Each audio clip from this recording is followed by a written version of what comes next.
These are the brutal truths that you need to hear and know if you want to become an e-com seller in 2025.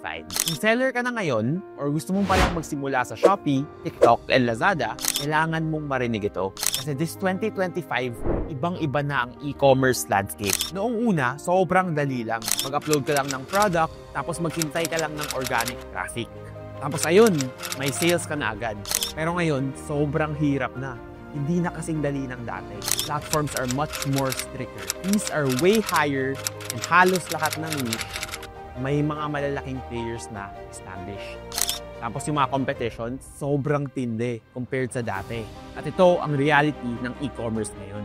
Kung hindi ka mag-a-adjust, hindi ka lang mahuhuli, kundi mawawala ka na sa market. Sobrang daming sellers ngayon, nagugulat sila. Bakit hindi na sila kumikita tulad nung dati? And the reality is, the game has completely changed. Kaya sa video na ito, I'm going to give it to you straight up. Walang sugarcoating, real talk lang. These are the 7 brutal truths that you need to understand if you want to thrive and survive as an e-com seller this 2020. At kung ready at gusto mong kumita at magtagal sa laro na to, kailangan mong maintindihan, kailangan mong tanggapin ang mga katotohanan na ibibigay ko sa iyo. Okay? Simulan na natin. Number 1, kailangan mo magkaroon ng kapital. Iniisip ng karamihan, Pag start ako ng e-commerce, meron yung kapital mo, 5K or 10K lang. that is no longer enough. Sobrang hirap lumaki at hindi mo mapapaikot yan. Ibang-iba na kasi ang landscape ngayon. For example, ang payout pa lang ng mga platforms every 2 weeks. So kung 5K lang ang kapital mo, hindi mo yan mapapaikot in time. Para makagalaw ka ng maayos at tuloy-tuloy ang ikot ng negosyo, kailangan mo ng at least 40,000 or 50,000 at least na working capital. Ito ang pera na kailangan mong ilagay sa inventory para hindi ka laging nauubusan ng stocks at mabilis ka makakapag-replenish. At pagdating naman sa traffic, kailangan mong mag-invest sa ads kasi hindi ka na pwede mag-rely lang sa organic traffic. At isa pang kailangan ng malaking kapital, ang operations mo, kung saan gagastos ka sa packaging, manpower, renta, at marami pang iba. Kaya real talk lang, kung gusto mong pumasok sa e-commerce, sobrang liit lang ng kapital mo, it's better for you to choose another business model. Because honestly, 10 to 15K is no longer enough. Ang laro sa e-commerce ngayon, it's all about growth first and profit later. Kailangan mo munang mag-invest sa algorithm sa ecosystem ng mga platform kung gusto mo talagang kumita long term. Isipin mo na lang ng ganito, parang karinderya lang yan. Di ka pwedeng magsimula na 2 ulam lang at 1 kilo ng bigas ang binibenta mo. Kailangan may mga stocks ka, may budget ka para sa mga operations at kailangan ng store mo. Most importantly, may capital ka when you need to expand. And e-commerce, it's exactly the same. Hindi na kaya ng e-commerce maging isang sideline na kita lamang. Kung seryoso ka talagang kumita at mag-scale, kailangan mong tatuhin ito na parang isang totoong negosyo. At isa sa parte ng pagiging negosyante, ang pagiging handa na maglabas ng puhunan para makipag-compete. Now, let's talk about the second brutal truth. It's growth first, profit later. Kung bagong seller ka pa lang at gusto mong mag-grow at magtagal sa e-commerce, nalimutan mo na ang profit sa first 3 months mo. Bakit? Simple lang. Kasi the first 3 months that you create your store, that is your golden window. O bakit ko sinasabing yan yung golden window? Kasi in the first 3 months, wala pang mga platform fees. Ano yung ibig sabihin nun? That is the perfect chance to build momentum, get traffic to your store, and introduce your product to the market. Ang priority mo dapat in the first 3 months ay growth. Kailangan mong paramihin ng orders, mag-ipon ng maraming reviews, and most importantly, mag-build ng mga affiliates. The first 3 months, hindi yan yung oras para magtipid or maging kuripot pagdating sa pricing. Let me give you an example scenario.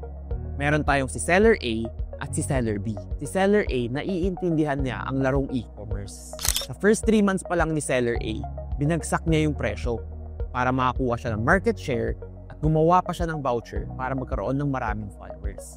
Tapos nagbigay pa siya ng malaking commission sa mga affiliate at hindi niya muna pinansin ang profit. Sobrang simple lang ng goal ni Seller A. Dumami ang sales, dumami ang market share, at dumami ang reviews. Ang resulta, umabot siya ng hundreds of thousands in sales in just 3 months. Kahit na break-even lang siya, pero after nung 3 buwan, dahil may reviews na siya at may organic traffic na ang store niya, nagtaas lang siya ng konting presyo and profitable na siya. At kumikita na siya ng 50 to 100,000 in the following months. Yun ang ginawa ni Seller A. Ngayon, bigyan naman kita isa pang example. Si Seller B. Hindi siya maalam sa e-commerce at hindi siya nanonood sa mga videos ko. Sa first 3 months ng pagkagawa ng store niya, mataas ang presyo niya, walang traffic na pumapasok. The result? After 3 months, ang benta niya nasa 50,000 pa lang or hindi pa umaabot.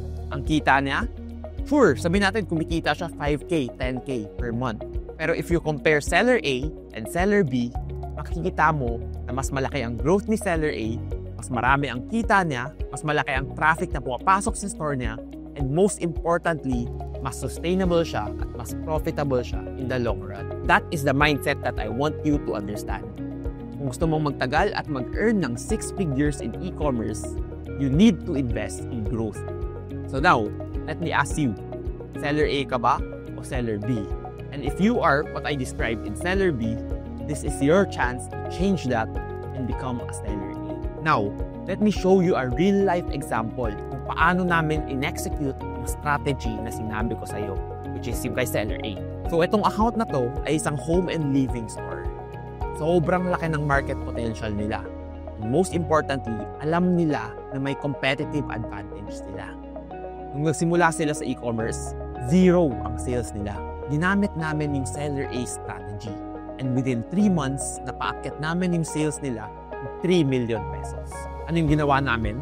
Simple lang. Nagbagsak presyo kami, nagbigay kami ng mataas na commission sa mga affiliate, at gumamit kami ng ads. And yes, tama ka. In that 3 months, even though nasa million-million ang sales nila, hindi sila kumikita. Nasa break-even lang sila. Pero here's the magic. After the 3rd month, nagtaas lang sila ng 15% sa presyo nila. Alam mo ba kung ano yung nangyari? Kumita na sila ng 400,000 in the 4th month. So ano yung lesson na gusto kong makuha ninyo? Sobrang simple lang. Pagdating sa e-commerce, you need to be strategic. Di pwedeng ipagsabay ang growth at profit. In e-commerce, same as life, there are seasons of growing and there are seasons of earning. And ang trabaho mo as sellers is to figure out kung nasaang stage o season ka ngayon and create strategies accordingly. And the third brutal truths that you need to understand na hindi alam ng 85% of sellers is that high margins is no longer negotiable. So ano yung ibig kong sabihin pag sinasabi kong it's non-negotiable?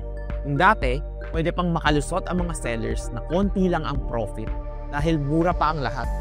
Mula sa platform fees, mura ang ads, at mura ang logistics operation. Pero ngayon, ibang-iba na ang usapan. Isipin mo, platform fees pa lang, nasa 20% na. Tapos recently, nagdagdag pa sila ng order processing fee na 5 pesos. Hindi pa kasama dyan ang mga ads, affiliate, at mga promos. Halos required na yan kung gusto mong lumaban sa marketplace.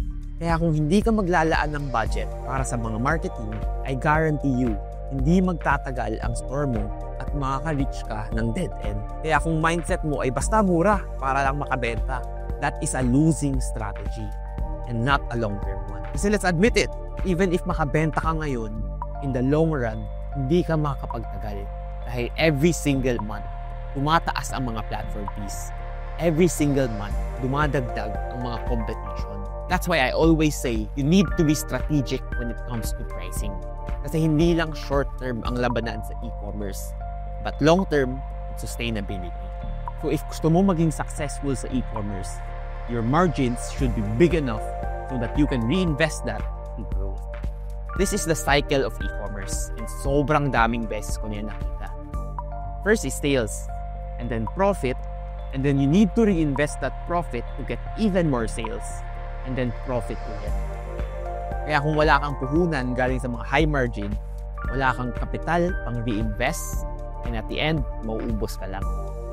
Lahat ng mga top sellers na kilala mo ngayon, hindi sila nag-survive at nag-thrive dahil sa maliit na. They build their store dahil sa mga high margin items at sustainable na may room to scale. Tandaan nyo to, when it comes to e-commerce, margin is oxygen. Kung manipis masyado, mabilis kang mauubusan ng hininga. If mababa ang margins mo, hindi ka na mag-grow. Kung ikaw yung tinutukoy ko na mababa ang margin at hindi na nag-grow, it might be time to reevaluate and take a step back. Kasi let me be honest with you, the way to grow is taking a step back, increasing your margins, and reinvesting that to marketing. That is the way to propel your sales and break that plateau. Now, speaking of marketing, ito yung fourth brutal truth na kailangan mong malaman. Marketing is mandatory, hindi na siya optional. Wala na yung old school days na magpo-post ka lang ng product tapos hihintayin mo na lang na papasok ang sobrang daming orders. Ngayon, lahat ng e-commerce platform are specifically designed para kailangan mong gumastos. Algorithms and success in e-commerce are ad-driven, affiliate-driven, and promotional-driven. Meaning, kung hindi ka nag-i-invest sa ecosystem ng platform, invisible ka. Hindi ka makikita ng buyers kahit gaano ka pa kamura or kahit gaano kaganda ang products mo. At ito ang pinaka nakakatawa pero totoo. Sobrang daming seller ayaw gumastos dahil maliit ang margins nila. Pero that is the mistake. Kasi kung tama ang pricing strategy mo at maayos ang margins mo, kaya mong lumabad dahil may budget ka for marketing. And you can eventually outscale your opponents that does not spend. Kaya kung gusto mong maging successful sa e-commerce ngayong 2025, that is the secret. Kasi think about it, pareho kayo ng products ng competitor mo. Pero ikaw, gumagastos ka sa ads. Mas mataas yung affiliates na binibigay mo at mas marami kang promos. Kahit na mas mataas ang presyo mo kaysa sa competitors mo, mas maraming makakita sa'yo, mas maraming bibili sa'yo. The reality is simple. The people who invest in ads and affiliates are the people who are gonna dominate this year and all the years to come. Kaya kung wala ka pang marketing budget, take this as your sign. Ang mindset dapat, it's not spending in marketing, but rather investing in marketing. Good stores are built upon good products. But great and profitable stores, they're built by great margins and even greater marketing. Isipin nyo na yung mga big brands na alam nyo. Lahat yan gumagastos sa marketing. And that is why they can dictate high prices and have high margins. And if iniisip mo na iba ang score mo and outlier ka, think again. Kasi honestly, I can't stress this enough. If you don't have marketing, you cannot be in this game in the long run. So if you don't have marketing, you cannot be successful in this game in the long run. So if you don't have marketing, it's impossible for you to be successful in the long run. Now, let's talk about the fifth brutal truth. Branding, kailangan mo. Let's talk about the fifth brutal truth, which is kailangan mo ng branding. Kasi e-commerce ngayon, it's not about being the cheapest in the market. Aminin mo, sino dito ang guilty? Yung mindset na kapag nagbaba ka ng presyo, doon ka lalamang sa kalaban. Pero guess what? Unless meron kang 2 to 3 years worth of reviews at ikaw yung pinakamura sa buong platform, hindi ka makikita.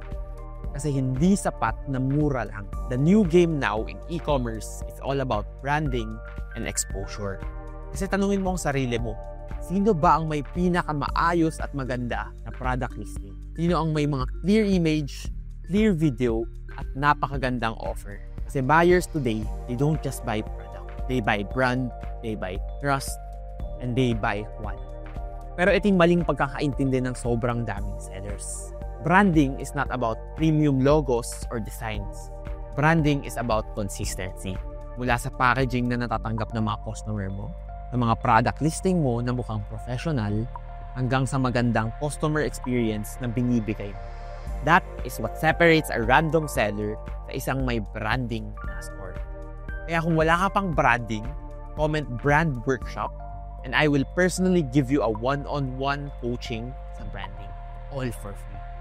Okay, the next brutal truth that you need to hear is pagdating sa e-commerce ngayon, it's adapt or fail. Kung napapansin mo na every single year, bumababa ang sales at profit mo, let me tell you the hard truth. Hindi yan dahil malas ka, or wala nang buyers, or namamatay na ang platform. The real reason, yung mga platform itself, nagbabago sila. At tandaan mo to, hindi yan titigil.